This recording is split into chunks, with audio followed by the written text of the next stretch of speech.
Beneath the pale moonlight, shadows moved, silent and deadly, through a quiet suburban neighborhood. Everyone was fast asleep, with the exception of the whispered hum of the occasional passing car.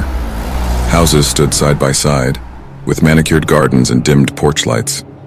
But in one such house, a different kind of story was about to unfold. Esther, an independent woman in her 30s, had recently lost her husband to a long-fought illness. She lived alone now, with only the company of a fiercely loyal dog, Max, a German shepherd she'd raised from a pup. Since her husband's passing, Max had become her guardian, staying close by her side and alert to every sound, every shadow. The house they lived in was a quaint ranch-style home with a nostalgic charm, painted in soft pastel colors, adorned with antiques and framed memories. Tonight, like any other night, Estelle had gone to bed with the comforting knowledge that Max was nearby, vigilant as ever. But in the silence of the midnight hours, something stirred. Max's low, menacing growl jolted Estelle awake. With bleary eyes, she sat up, listening intently. There it was again, a slight creak from the living room. Max's growl intensified. Shaken from the unusual disturbance, Esther cautiously moved towards the living room. Max, hair raised on his back, led the way. The room seemed clear, with nothing out of place. To quell her unease, Estelle decided to double-check the windows and the main door. The door was locked, the first window too. But as she approached the second window and gently lifted the mini-blind, her heart stopped. Inches away stood a man in a ski mask, his chilling eyes locked onto hers. With a sinister grin, he whispered, "Party time," and began to hoist himself up into the frame. Adrenaline surged through Esther's veins. Summoning all her strength, she screamed, "I have a gun!" Max barked furiously, teeth bared, ready to defend. For a split second, their intruder hesitated, then took off into the night. Shaken to her core, Esther immediately called the police. Within minutes, her quiet street was flooded with flashing lights and officers. An investigation ensued, revealing footprints around the property and a dropped ski mask, but the man had vanished. Days turned into weeks. Esther, deeply traumatized, decided to arm herself.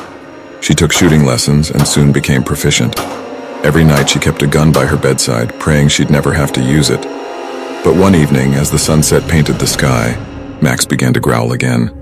This time it was directed at the basement door. Estelle's heart raced, memories of that fateful night flooding back. She quietly fetched her gun and approached. Cautiously, she descended the stairs, each step echoing in the dimly lit basement. At the foot of the stairs, she froze. A shadow loomed large on the opposite wall, projected by the dim light from a small window. The silhouette was unmistakably that of a man. Suddenly, the lights went out, and the basement was plunged into darkness. Max growled and barked ferociously, but Esther couldn't see anything. Panic and adrenaline once again took over.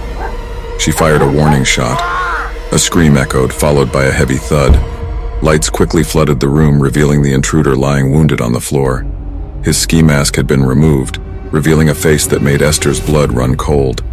It was a face she had seen on the news many times over the past weeks, a face that had terrorized the region.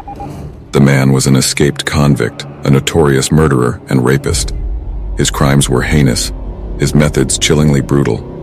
He had been on the run for months, leaving a trail of violence and fear in his wake.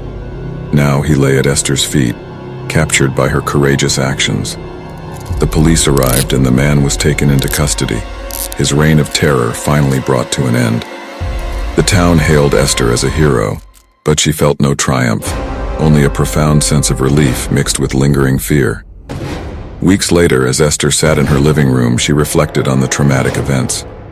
The bond with Max had only grown stronger, but the walls of her home still held echoes of that night.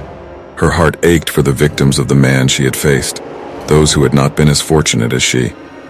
Yet, in the face of unimaginable danger, Esther had shown immense courage, proving that even the most ordinary among us can rise to extraordinary heights when pushed to the brink. Her life had returned to normal, but she knew she would never be the same again. The experience had changed her, forging her into a symbol of resilience, a woman who had stared evil in the face and triumphed.